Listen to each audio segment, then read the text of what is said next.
titik 3 atas sebelah kanan ni pergi ke bahagian setting.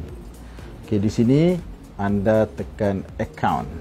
Okey, dah tekan account. Anda yang paling penting di sini adalah anda setting di two step verification. Ni two step verification.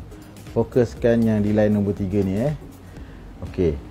Tekan bawah sekali and then anda masukkan pin code anda. Tekanlah. Apa-apa tekan semualah.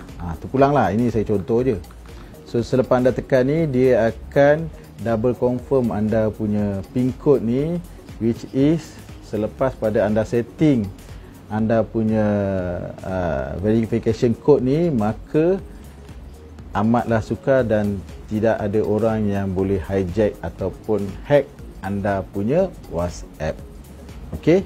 So melalui cara ini, scammer tidak akan dapat memperolehi dan memasuki WhatsApp anda atau mengambil alih WhatsApp anda. Baik, anda dah lihat bagaimana caranya untuk memastikan WhatsApp anda berada dalam keadaan selamat untuk tidak dihack atau di-hijack oleh sesiapa saja. Buatlah cara seperti mana yang saya tunjukkan tadi. InsyaAllah anda akan selamat.